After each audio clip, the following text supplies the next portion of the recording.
or have another print disability which makes reading, holding a book, or turning a page difficult or impossible. The content is copyrighted by the respective publishers. For more information, please visit us on the web at nfradioreading.org. Hello, this is Laura, and for the next hour, I will be reading from the July 19th issue of the New York Times Style section on the Niagara Frontier Radio Reading Service. Super Agent? Obviously. Secret Weapon in 2028? Maybe. Ari Emanuel's empire has grown beyond Hollywood to include the UFC, WWE, and some key features in the manosphere. That could work out well for his brother Rahm Emanuel. By Andrew Zucker. As a top Hollywood super agent, Ari Emanuel spent decades amassing a client list chock full of silver screen icons.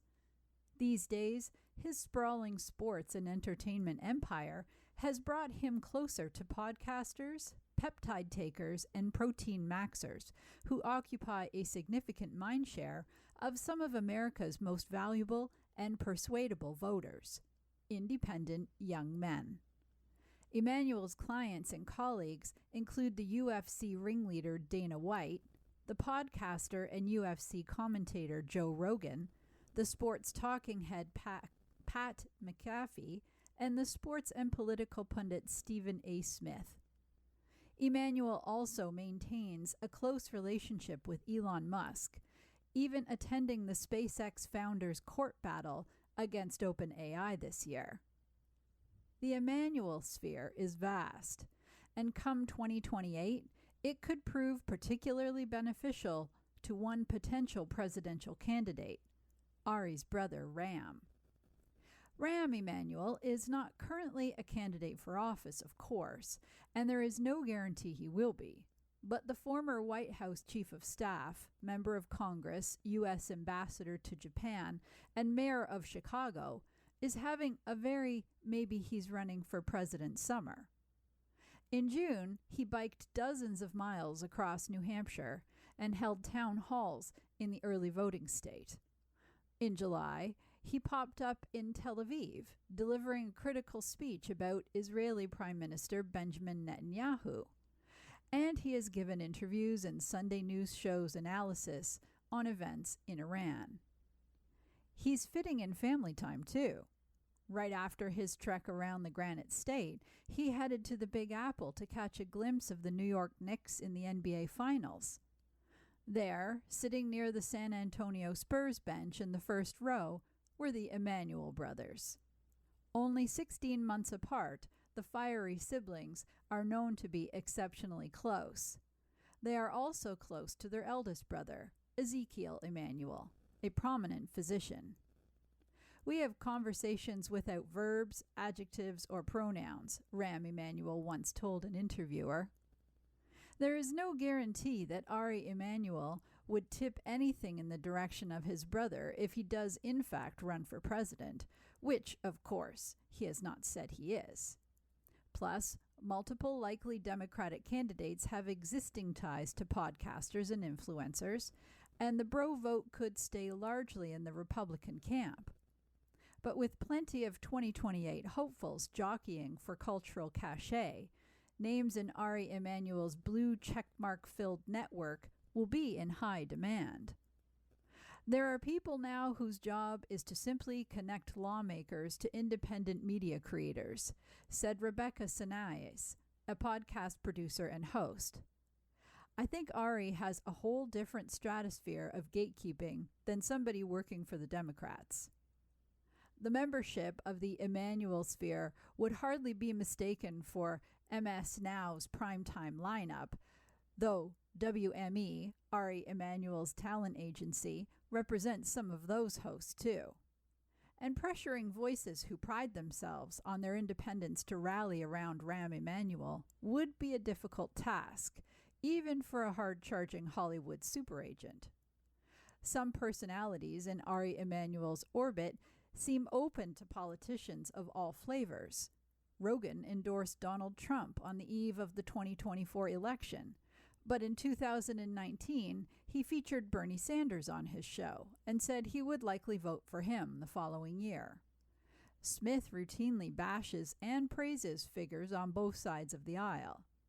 McAfee largely avoids politics and declined to interview both Kamala Harris and Trump in 2024. He interviewed the president the following year.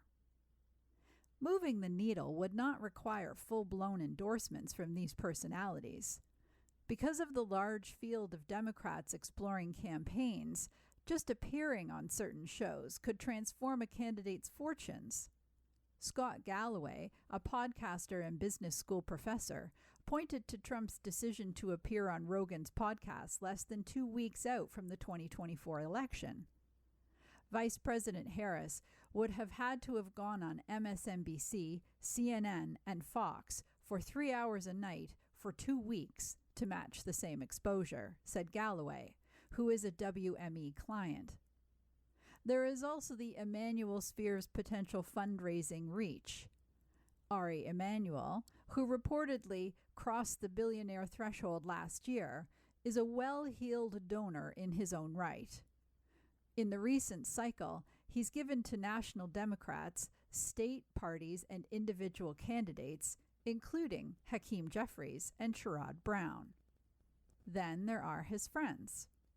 Ari Emanuel's relationship with the richest man on earth, Musk attended his wedding in 2022 and served on the board of his media conglomerate Endeavor for around a year, could prove useful to his brother.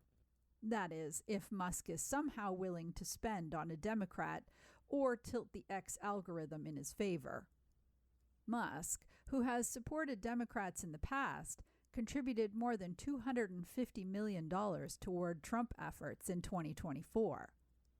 He probably didn't decide the election, but he influenced it, Galloway said, of Musk's giving during the last presidential cycle. He could take 1% of his net worth, which is $10 billion, and likely decide the next election. Beyond the Musk friendship, another key asset in the Emanuel sphere is the wrestling behemoth WWE, which is owned by TKO Group, of which Ari Emanuel is chief executive and executive chairman. Although WWE's top content now resides on Netflix, the streaming company does not control its creative output. And over the past few decades, politics and wrestling have become more closely intertwined. On the night before the 2008 Pennsylvania primary, then candidates Barack Obama, Hillary Clinton, and John McCain all appeared on Monday Night Raw. The WWE sent wrestlers to party conventions later that year as part of a voter registration drive. In 2024, Hulk Hogan tore his tank top at the Republican National Convention. In June, Trump hosted the UFC, which is also owned by TKO Group, on the White House lawn as fighters bloodied each other's faces in the octagon. Trump and Ari Emanuel exchanged a handshake before the fights commenced. Whatever Ari Emanuel decides to do in 2028 will have to be balanced with his relationship with Trump. He represented the president during part of his run on The Apprentice, and TKO Group has lobbied politicians in Washington to back a measure which would allow the company to run its own UFC-like boxing circuit. If Ari Emanuel is going to go all in for his brother, or anyone, in the Democratic Party, he may have to smooth things out with one influential left-leaning podcast.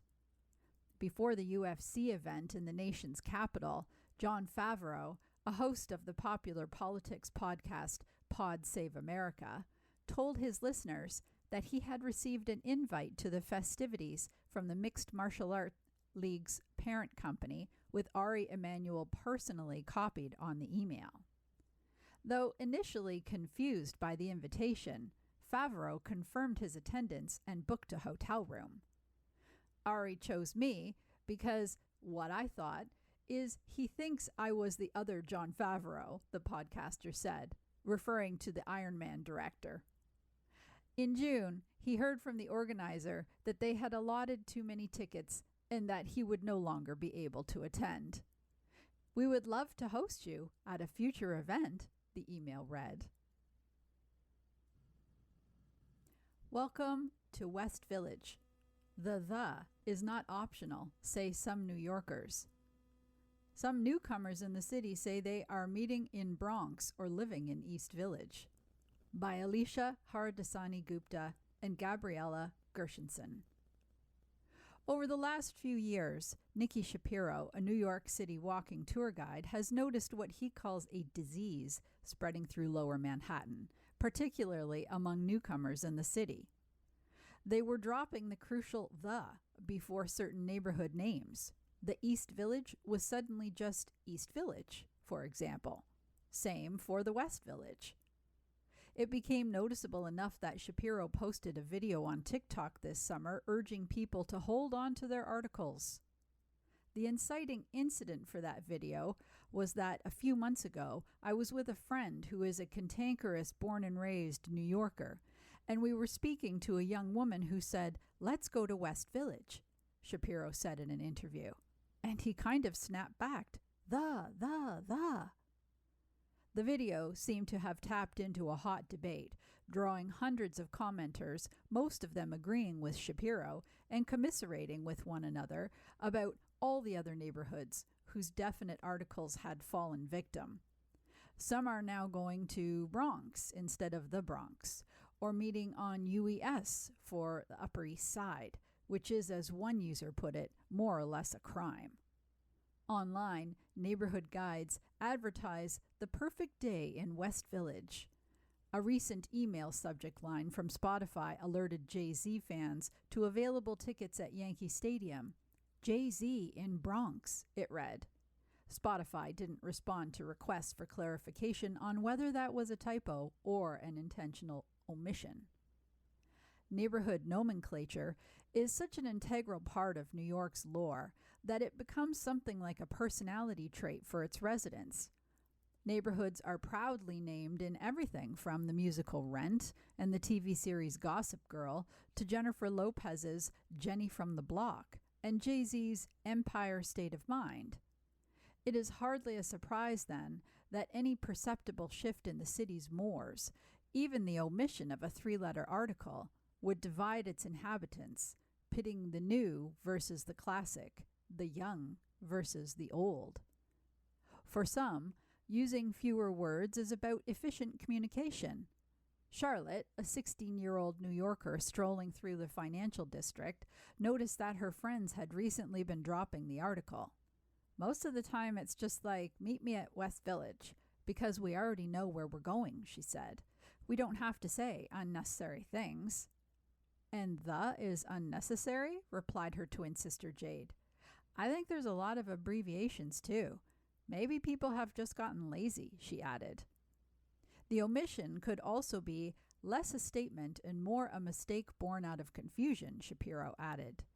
Two New York Times journalists on a recent walk through the East and West Villages did not happen upon signage, bus stops, or maps that carried neighborhood names with the articles included, which is part of a long-standing space-saving convention of dropping articles from signs all across the city. Even uptown neighbors, often perceived as more conservative and less susceptible to the whims of young trend cycles, are seemingly not immune. Joelle Opsatz, a co-owner of Butterfield Market, a specialty grocer with 2 locations on the Upper East Side, has been noticing an omission of the neighborhood's article among younger customers in her store for the last few years. "I corrected in my mind," said Opsatz, who has lived in the neighborhood her whole life. For others, including the is a matter of grammatical importance. In theory, an article usually precedes a particular singular noun or an adjective that is describing that noun. "It sounds stupid to me to say I'm going to East Village," said Rana Good, 41, a travel journalist who has lived in the city for 2 decades. "Maybe it's because I generally care more about words than the average person," Good said. "But I feel people aren't as conscientious of how they word things and write things anymore. Good has also posted a video about this debate on TikTok, drawing hundreds of comments with users swearing their allegiance to one side or the other. Was it the West and East Village, she asked? But that question opened up another point of contention, as some commenters suggested it was simply the village, which usually refers to Greenwich Village. Previous generations seemed to count fewer neighborhoods, said Jake Dell, 39, the fifth-generation owner of Katz's Delicatessen, which has been in business on East Houston Street since 1888. He has a deep history with the area adjacent to the East Village that he always called the Lower East Side. About 10 years ago, he started hearing people abbreviate the name to the LES. At first, I didn't know what the hell people were talking about, he said. Down the street at Russ and Daughters, the 112-year-old smoked fish emporium, John Russ Tupper, 51, a fourth-generation owner, said he hasn't yet encountered the new vernacular. Going to LES, he mused?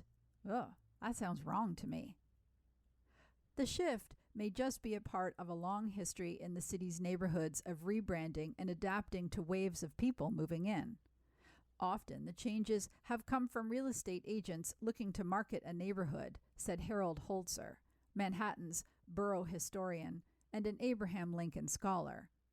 Some of them, like Bococa, are less successful than others, as you can tell by how hard it was to pronounce. At any given moment, the city's neighborhood names represent an inconsistent, crazy quilt, he said. The Bronx, for example, carries an article because of the Bronx River, which itself is named after a European settler named Jonas Bronk, he explained. But Harlem, which is also hugged by a titular river, is divorced from any articles and is named after a city in the Netherlands. I mean, what is Tribeca? He added. What is Dumbo?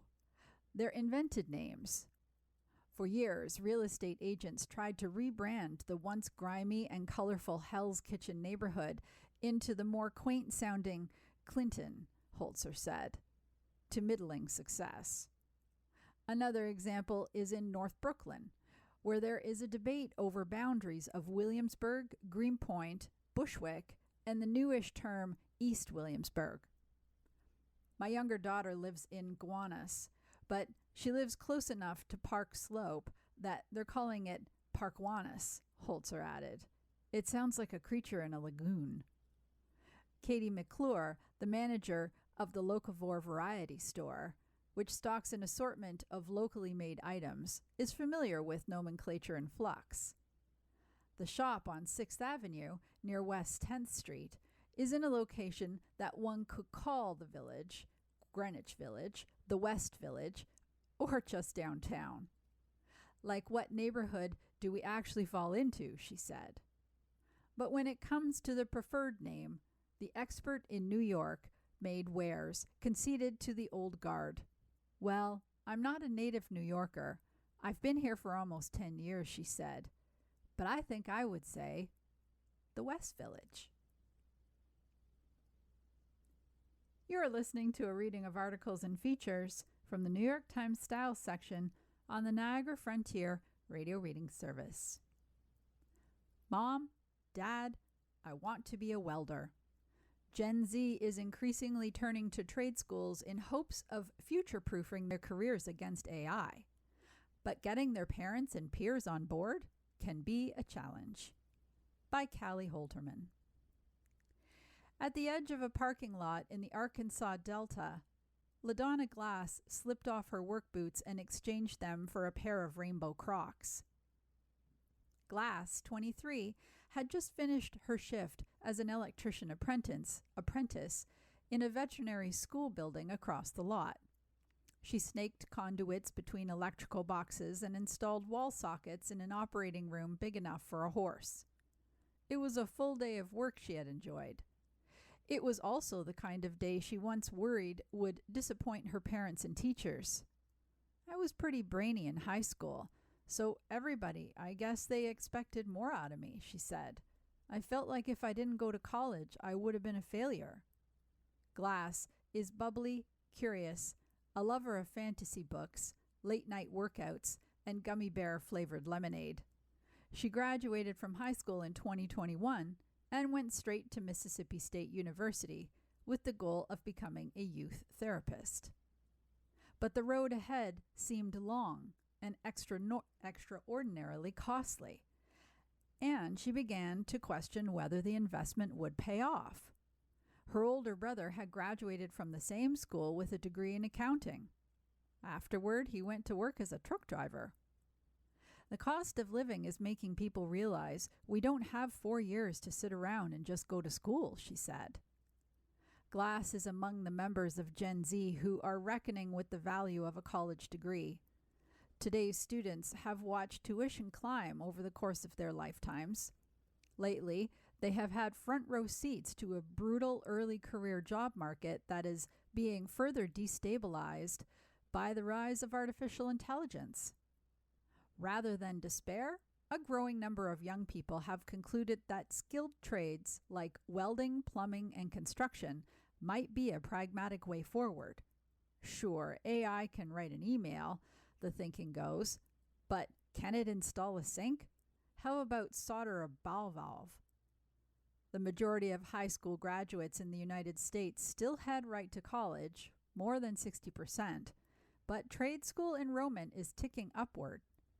The number of students at public 2-year schools that focus on vocational and trade programs grew by nearly 20% from 2020 to 2025, according to National Student Clearinghouse data. Apprenticeships and private trade schools have logged increases too. Yet members of this new generation of trade workers say they are encountering pushback of the "we just want what's best for you" variety from family members, school counselors, and friends. By choosing to pursue careers in the trades, they found themselves butting up against widespread perceptions that trade jobs were inferior to white-collar work, perceptions they were eager to change. Glass decided to leave college after a year. After a stint working at Jersey Mike's Subs, she signed up for a 4-year apprenticeship with the International Brotherhood of Electrical Workers. She makes $21 an hour working while taking free classes to become a licensed member of her union. The average yearly pay for IBEW electricians is close to $90,000. Back at the job site, she waved goodbye to her co-workers, other 20-somethings in neon yellow t-shirts.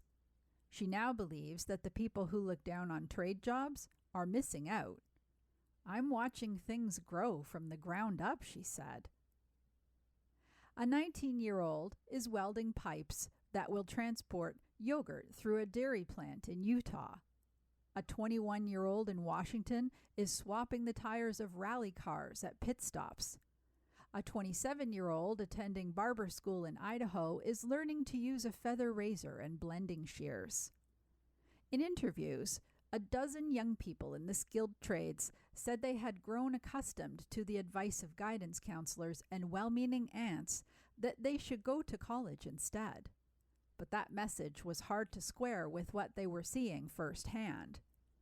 They described older friends and siblings with college degrees who were struggling to find roles in the fields they had spent years studying.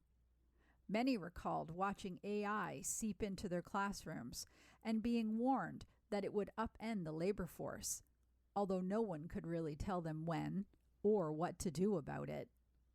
Some students saw trade school as a way to be proactive in a rapidly changing employment landscape. To others, it was an opportunity for a generation used to carving its own path to once again defy conventional wisdom. Gen Zers had already rejected millennials' side parts. They didn't want their student loans either. As a high school student in Los Banos, California, Logan Bangert imagined himself trying out for the football team at Penn State. He was accepted, but balked at the cost of attendance for out-of-state students, more than $50,000 per year. I feel like a lot of people nowadays, they just go to college because their mom told them, Bangert, 18, said. His mother, a retail worker, just wanted him to do something he liked. At his senior year career fair, he saw a booth for a training program for a wind turbine technician at Universal Technical Institute in Rancho Cucamonga, California. The 7-month program cost around $21,000, which he paid for with the help of a state grant. He graduated in March. He now lives in Houston, where he makes $80,000 to $90,000 a year, repairing the blades of wind turbines. He sees the intense physicality of his job as an advantage in an era of AI disruption. A lot of people are scared for their jobs getting taken away by a robot and by artificial intelligence, he said. At least for the time being, he's not. Money is on all these young people's minds. Many found the upfront costs of college dizzying and were reluctant to take on loans that they feared they would be paying off for the rest of their lives. The average list price for a 4-year college education, nearly $200,000 at current rates of private school tuition, has roughly doubled over the past 3 decades. Trade schools seemed reasonable by comparison, students said, with many private options coming in at less than $25,000 in total. And industry groups and government agencies are increasingly offering scholarships and other incentives to make it more affordable. Students in short-term vocational programs are newly eligible for Pell Grants, a form of federal financial aid.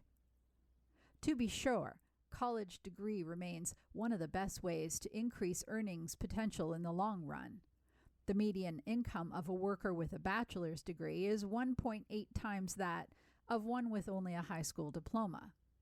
There has been no watershed of people abandoning the 4-year institutions, and nor should there be, said Jerome Grant, the chief executive of Universal Technical Institute, a private vocational school with over a dozen campuses offering skilled trade programs.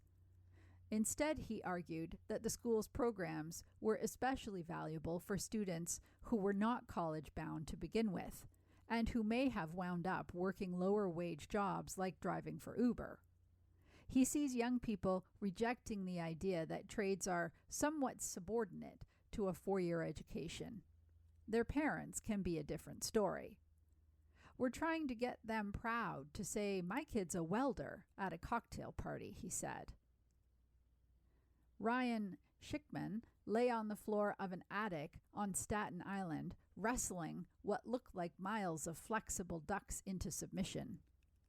Schickman, a 21-year-old HVAC technician, was on day 3 of a 4-day job replacing a heating and cooling system. He alternated sips of iced coffee and blue Gatorade. Both of Schickman's parents have undergraduate degrees. His mother is a physician assistant, and his father is an accountant. In high school, all my counselors were talking about college this and college that, he said. Family members urged him to study business or finance. Schickman shadowed an HVAC technician for a few summers in high school and enjoyed the job's mix of plumbing, welding, and electrical work. When he signed up for a 1-year program at Eastwick College, a private vocational school in New Jersey, his girlfriend at the time asked him not to tell her parents that he was going to trade school, he said.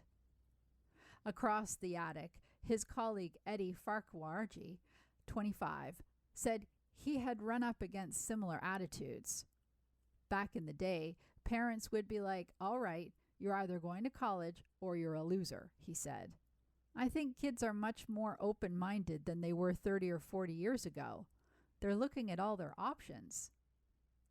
In a report published last year by Jobber, a software company for small businesses, 71% of Gen Z respondents said that vocational school carried more stigma than college.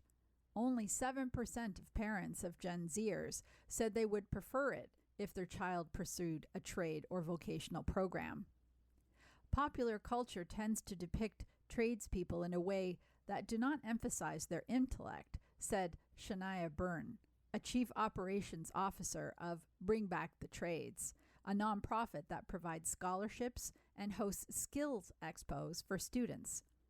She noted the stereotype of a plumber with sagging pants or images of auto mechanics covered in grease. But stigma is deterring young people from fields that will need workers in the coming years, she said. Research from her organization has projected that 1.4 million trade jobs will go unfilled by 2030 as a result of a wave of retirements and rising infrastructure demands. Schickman has become an evangelist for careers in the trades on TikTok and Instagram, where he posts videos to an account called Trades Over College. POV: AI can't replace HVAC, reads text over a recent video of him welding a copper pipe to a compressor. His parents came around after seeing that he was making good money doing a job he enjoys, he said. Since starting his own HVAC business in 2024, he said he was making over $100,000 a year. He is a transparent person that he believes in work and challenges. Temperatures in workspaces can creep above 100 degrees, and he and Farah Kraji regularly haul 200-pound units up several flights of stairs. There are days I wake up and I feel like I'm 70 years old, he said. Both men wonder just how long their bodies will be able to keep up. In the long term, they hope to transition to starting real estate businesses or maybe something similar. Schickman eventually wants to spend more time on management and less time doing manual labor. Women and people of color who have historically made up a minority of the skilled technical workforce can face additional challenges. Glass, the electrician apprentice, said she is usually the only black woman on her job site. She said that she and another female co-worker had dealt with disparaging comments from an older journeyman who seems to have a problem with women terminating wires. Alondra Pantalon said her parents were initially iffy when she told them that she intended to enroll in a welding program at the Universal Technical Institute's campus in Bloomfield, New Jersey. They felt it was mostly a man's job, Pantalon, 20, said. She pushed back by showing them videos of women welding that she had found on social media. Pantalon said she knew her parents, who work at a pizzeria and a grocery store, had been coming from a place of love. They didn't want me to go toward the same path that they are in, start working and get paid minimum wage, she said. They want me to have a better life. She feels like she is on her way to one. Lately, she has been browsing automotive welding jobs that pay more than $25 an hour. Her parents are proud that she is set to graduate this month. That's good news for her younger brother, a high school student, who is planning on attending trade school too. You are listening to a reading of articles and features from the New York Times Style section on the Niagara Frontier Radio Reading Service. Blue MAGA has entered the chat. It's a term that can mean whatever the people using it want it to mean, but it's not a compliment. By Alexander Nazarian.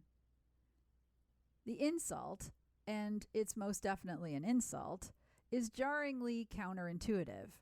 It conflates the Democrats' team color with President Trump's Make America Great Again slogan in all its blazing glory. Blue MAGA is a call-out increasingly used online by young progressives who reflect what pollsters find is Gen Z's broader lack of faith in traditional party politics. Older liberals who fail to grasp the urgency of the moment are, in the young progressives' view, nearly as dangerous as Trump and his supporters. And it was enjoyable for the extremely online left to watch their elders react with displeasure to the rise of candidates associated with the Democratic Socialists of America. Or, as the influential progressive streamer Hassan Piker put it in May, Blue MAGA is crying a lot lately. He uses the term to describe what he sees as illogical devotion to a party establishment.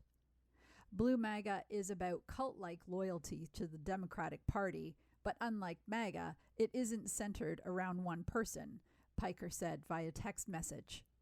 It's centered around the image of a party that consultants and lobbyists have carefully curated.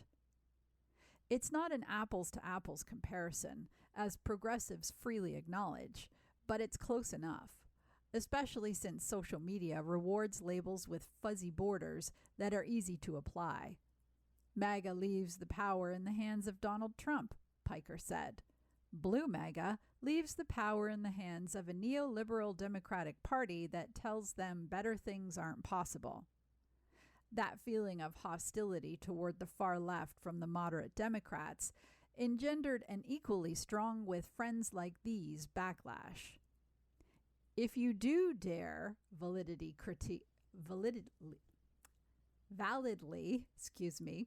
a Democrat, you are a traitor to the cause instead of a constituent acting out of valid concern, Michael Kocher, a progressive content creator, wrote in an email. In one video posted to TikTok, where he has 236,000 followers, Kocher mocks Representative Hakeem Jeffries as being on life support after 3 anti-establishment far-left candidates won primary contests in New York. A spokeswoman for Jeffries did not offer comment for this article. On social media last month, he congratulated the progressive candidates who won in New York City, depicting their common enemy as far-right extremism.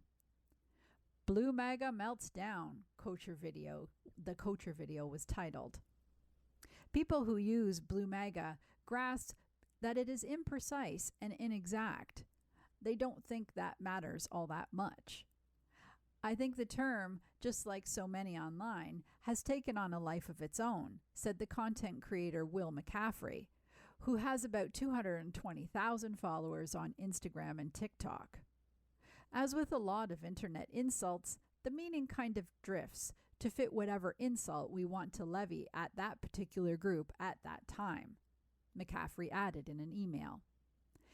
In this case, the group is just a vitriolic defenders of establishment Democrats and liberalism. It's not that they've adopted MAGA strategies into a blue ideology. It's that they are a MAGA ideology that has just put on a blue label. To the progressive podcaster, Jerome Ingram, Blue MAGA is the triumph of institutional loyalty over political imagination. Red versus blue, nothing else matters, just as long as Democrats win, he said when asked to define the term. Inherent in the insult is the conviction that the original MAGA has been a malevolent force in American politics. Liberals who wore knit pink pussy hats to the 2017 Women's March and attended No Kings rallies in 2025 would seem to agree. That they have been branded Blue MAGA by progressives appears to indicate that for some, their efforts have not been nearly enough. Among the furious and impatient is a progressive TikToker who writes and performs as Blakely. In a video last month, as moderate Democrats distanced themselves from some DSA candidates and their positions, Blakely criticized Blue MAGA as fascist collaborators. It turns out that people like being called Blue MAGA about as much as they like being branded a Karen. Democrats have always had to contend with a wing of the party that was not only far to the left of the Democratic mainstream, but also one that portrays itself as intellectually and morally superior than the rest of the Democratic voters, said John Cowan, who co-founded the moderate think tank Third Way. They tend to be young, highly educated, white, urban transplants who have no patience for any nuance or dissenting views. They have absolutely no clue how arrogant and condescending they sound, Cohen said, after viewing one of the TikTok clips bashing Blue MAGA. Max Rose, who represented Staten Island and a part of Brooklyn in Congress from 2019 to 2021, is a combat veteran and a vocal supporter of Israel. During his time on Capitol Hill, he regularly antagonized progressives. After the 2024 election, he considered running to lead the Democratic National Committee, a move some would call very Blue MAGA. Reached by phone this month, Rose said he welcomed an injection of youthful energy into the party ranks, but not if it devolved into an all the neighbors are watching fight. You can primary whoever you want, bro, Rose said, but fighting fellow Democrats instead of Republicans is, in his view, idiocy. On July 23, 2015, Trump arrived at the U.S.-Mexico border, debuting a hat emblazoned with his new campaign slogan, "Make America Great Again." Blue MAGA followed some 2 years later. There were scattered online references to the term in 2017, according to Know Your Meme, a site that tracks internet culture. But back then, usage remained relatively rare. During the 2020 Democratic primaries, some people on the left used the term to criticize supporters of more moderate candidates, specifically fans of Joe Biden. In the 2024 contest, Blue MAGA took on an edgier connotation. How could Democrats not see that Biden didn't have the stamina for a re-election contest? Progressives wondered. Were they as blind to their leaders' faults as the left thought the GOP was to theirs? You have this anger building at seeing the Democratic establishment try these more moderate candidates again and again and again and again, Andrew Flack, a Los Angeles-based commentator, said, describing how the left's frustration had grown over the last several years. The entire time the left is saying, "We need to be more progressive," he added. Some moderates have lobbed the Blue MAGA charge back at progressives, describing their far-left positions as analogous to what they see as the MAGA's own ideological excesses. The DSA and their radical allies are actually the ones enabling Red MAGA, Cowan of Third Way said, going on to characterize their views as calling for abolishing all prisons, police, and borders. In recent days, moderates have applied the label to supporters of Graham Plattner, the progressive Maine candidate who dropped his bid for the U.S. Senate after a rape allegation against him surfaced. Plattner has denied the allegation. Even before that, Plattner had faced questions about a tattoo that appeared to display Nazi imagery, as well as incendiary online postings. I have been shocked to watch my party embrace what I believe is Blue MAGA, Shannon Watts, an advocate for gun control, said on a podcast. She was describing her shock at the amount of hate and vitriol I have endured online, on X, because of my opposition to Graham Plattner.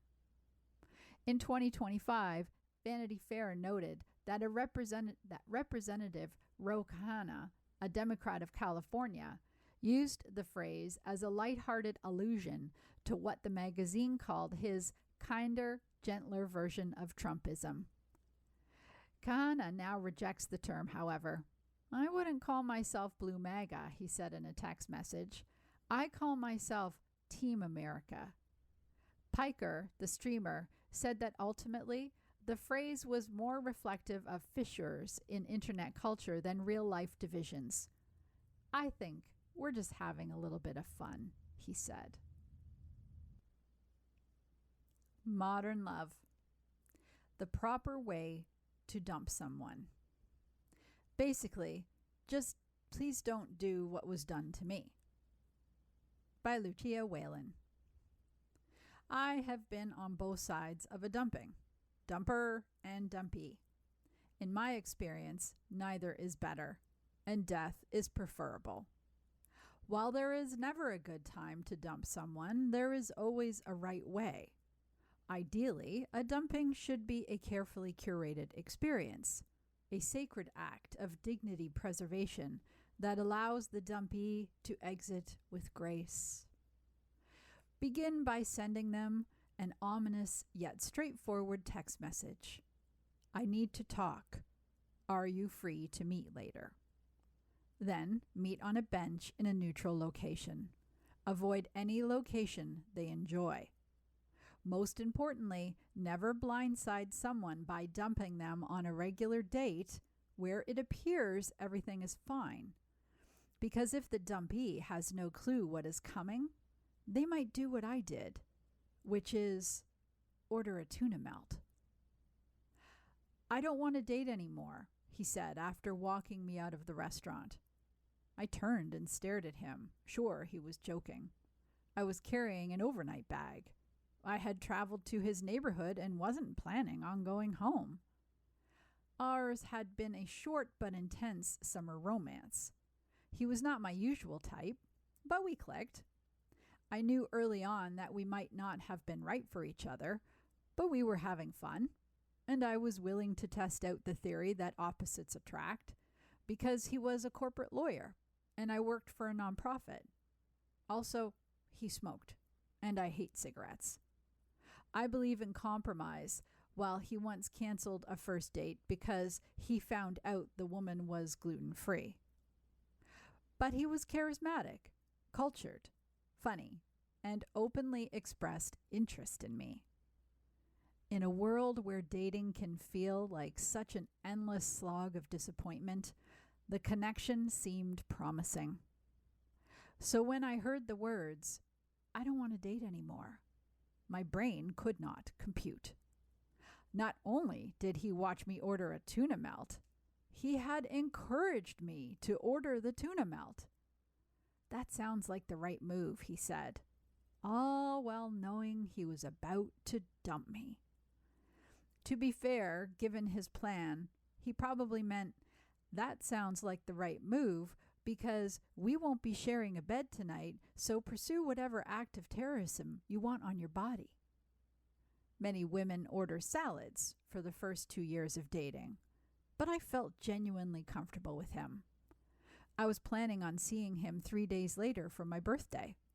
We had concert plans 2 months out. I felt tuna melt safe.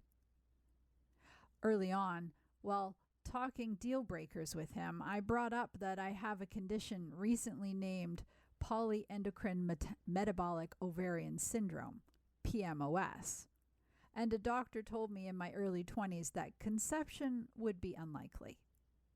There is a lot of confusing information about the fertility potential of people with PMOS, formerly known as PCOS.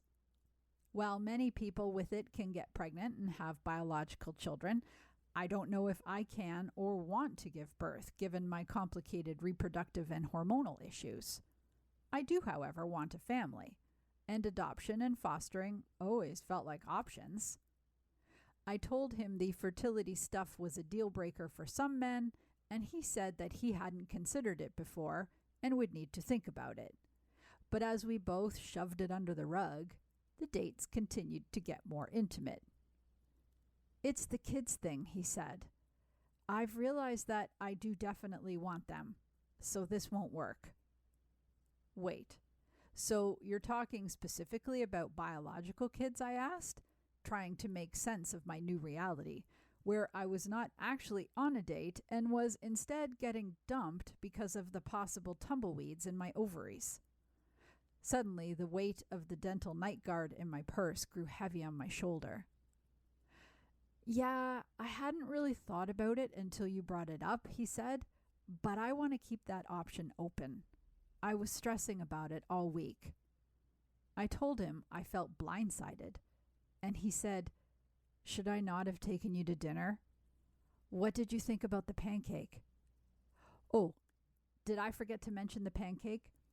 At the end of dinner, he requested a dessert menu, and I said I don't need any dessert. "Let's get a pancake," he said.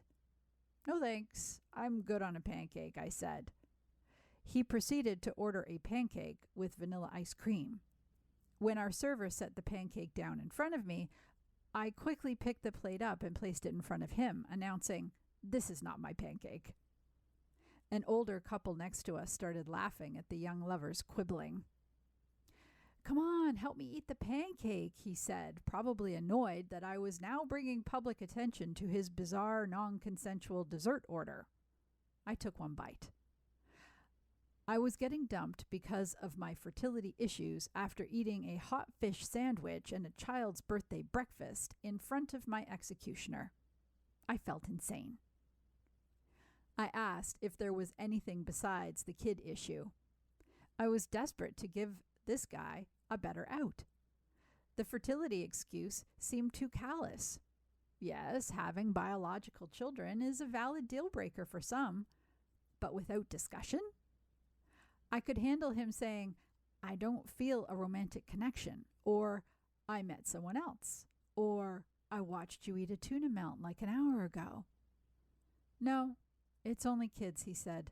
I love spending time with you. You're a golden person. I want to keep going out, but we would just keep developing feelings, and this would come up eventually. I'm getting old, and my friends are starting to have kids. Suddenly, we were standing outside his apartment building. A feeling in my gut immediately said, go home. But a lot was happening in my gut, so it was hard to decipher. I told him I didn't know what to say, and I asked if he wanted to walk 2 blocks to the lake. In retrospect, suggesting we spend any more time together was a bizarre move on my part, but I think on some level, I was trying to curate a proper breakup for myself. When I was first diagnosed with PMOS, I felt a mix of grief and relief. I finally had an answer to my many years of non-existent periods. But the diagnosis made me feel like my body had made a major decision around my femininity without my consent. And in a society where many consider having biological children as the purest form of child rearing, my diagnosis brought with it a forced acceptance that I might be taking an alternate route through womanhood. For a long time, I openly joked about having fertility issues. It was some of my first good stand-up material, and I had always dated men who treated it more as a no worries, we'll deal with it when we deal with it type of issue. I had never felt like my reproductive potential might eclipse someone wanting me in their life. Motherhood has never been my core concern, but there's something about getting rejected out of the blue because of your body that feels like getting punched in both fallopian tubes. We sat down on the concrete overlooking Lake Michigan. I'm not trying to change your mind. I'm just trying to understand, I said. Hypothetically, if I had told you that I had fertility issues but was willing to do IVF, would you have felt differently? He looked out at the lake and said, Yeah, I think so. Oh, was all I could manage. And he added, I don't even know if I'm fertile. What? I turned to look at him. Like, I don't know if my sperm works, he said. I guess joking. I wanted to cry, but nothing came out. I will never try to convince someone to want me. So we parted ways with an awkward hug, and I walked 1 block before finally bursting into tears. A day after telling this story to everyone I know, I quickly formed a fortress of certainty around my psyche, knowing that I dodged a bullet. How someone dumps you reveals almost everything you need to know about them. And I'm better off not spending my life with someone who forces pancakes a la mode on me right before dealing a devastating blow. I should address one gaping hole in this story. Regardless of whether I knew I was getting dumped, I did order a tuna melt before what I expected to be a night of uninhibited sex. I have no defense. Please respect my family's privacy during this time. You have been listening to a reading of articles and features from the July 19th issue of the New York Times Style section. Your reader has been Laura. Thank you for listening. Coming up next in the Niagara Frontier Radio Reading Service, we have the USA Today. Following that at 2 o'clock is episode number 3 of More Than Enough by Anna Quinlan. Stay with us for these readings and more. You're listening to the Niagara Frontier Radio Reading Service, broadcasting daily readings 24 hours a day of newspapers, magazines, and books to area people who are blind or have a print disability, who are provided reading radios. Radio Readings broadcast signal is provided at no charge by WNED. Radio Reading Studios are at 1199 Harlem Road in Cheektowaga, between William and Clinton Streets. Radio Reading's website is nfradioreading.org. For more information on the Niagara Frontier Radio Reading Service, call us at 716-821-5555.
The Niagara Frontier Radio Reading Service now presents